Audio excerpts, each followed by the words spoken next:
At our staff meeting this week, we were confronted with an important religious and philosophical question. As you may know, every month we choose a charitable organization to support. This month we are collecting donations for Coastside Hope's Farm Workers Fund and Puente de la Costa Sur, which support the communities on the San Mateo coast that have been affected by both the heavy storms and the horrific shooting last month. But in light of the devastating earthquake in Turkey and Syria this week, we wondered whether we should instead collect for earthquake relief. Which cause should take precedence? And how do we decide? You will not be shocked to hear that Jewish tradition had some guidance for us. We all know that tzedakah is a fundamental Jewish value coming from the root tzedek, which means justice or righteousness. Tzedakah is an obligation, not an option for Jews. The Torah warns us against hardening our hearts and turning our eyes away from the needy, and commands us to leave the corners of our fields for the poor. The Talmud calls for essential communal institutions like the Kupah, the Tzedakah Fund, and the Tamchui, the soup kitchen. Maimonides, the great 12th century scholar, says that we are supposed to be more scrupulous in fulfilling the commandment of tzedakah than any other commandment, because tzedakah is the sign of the righteous. And everyone, even the one who receives tzedakah, is required to give it. The halakha, Jewish law, outlines the details of the mitzvah of tzedakah. We are told how much to give. No more than 1/5 of our income, no less than 1/10, and how we should give, ideally anonymously or through a loan or investment that preserves the recipient's dignity. And as for the answer to our staff's question, when it comes to who should receive our tzedakah, the Talmud teaches that those who are closest to us should be given precedence. We give first to our own family members, then to the residents of our city, and then to residents of other cities. It makes a sort of intuitive sense that we have a greater obligation to those who are closest to us. The more intimate the relationship, the more invested we are in each other's well-being. The 20th century philosopher Emmanuel Levinas teaches that it is when we come face to face with the other that we become responsible to them.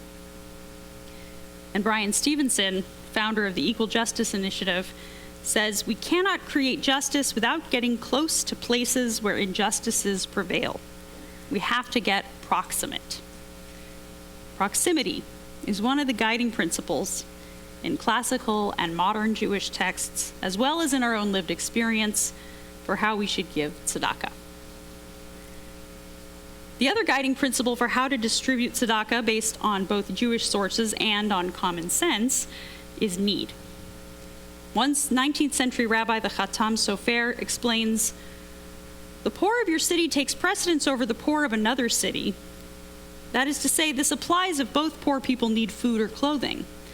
However, if the poor of your city have what they need to live, but just don't have any extra money, and the poor of the other city don't have food or clothing, then the poor of the other city take precedence.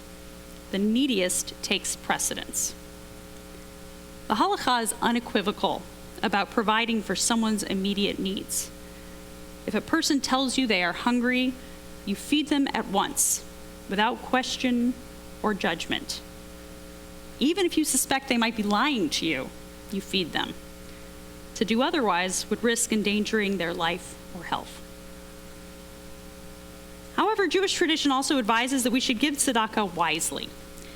If an unfamiliar person asks for money or for clothing rather than food, for instance, we're supposed to investigate to be sure the person is truly in need before we give. Unless they're completely naked, then you give right away.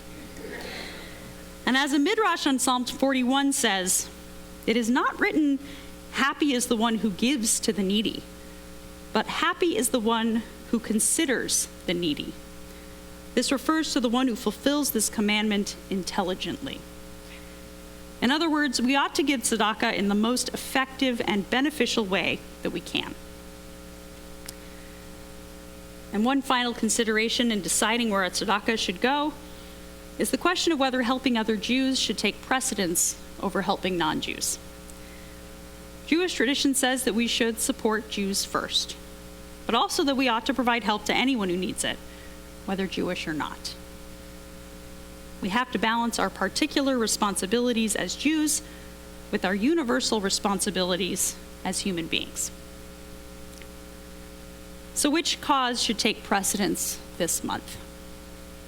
Our neighbors in Half Moon Bay have suffered in numerous ways and are in need of support for lost wages, damage to their homes, funeral expenses, and mental health support. Many of these are urgent needs. The earthquake in Turkey and Syria has caused unimaginable devastation, with over 23,000 lives lost and whole cities destroyed. Thousands of Turkish and Syrian people are in dire need of food, shelter, and medical care. These too are urgent needs. We might say that the need is greater in Syria and Turkey because the scale of the disaster is so huge. Or we might say that supporting the Half Moon Bay community is more effective because there are fewer barriers to getting aid to them than there are to getting aid to Syria and Turkey. We might also say that the whole world is focused on earthquake relief right now, but not on our neighbors on the coast. So it is perhaps more important for our community in particular to give there. So if I were to give a rabbinic ruling here, I would say, give to both. How's that for a rabbinic ruling? And give as much as you can. And while I'm giving advice, I'd say give through Beth Am's Tzedakah Fund and through the Jewish aid organizations, Israel Aid and the JDC. By donating tzedakah to specifically Jewish organizations, we make our giving an explicitly Jewish act. We remind ourselves that our charitable giving is not just a good deed, but a mitzvah, our sacred Jewish obligation. Gedolah tzedakah shemekarevet et hageulah. Great is tzedakah, in that it brings redemption near. May our acts of tzedakah bring healing, justice, and redemption to the world. Shabbat shalom.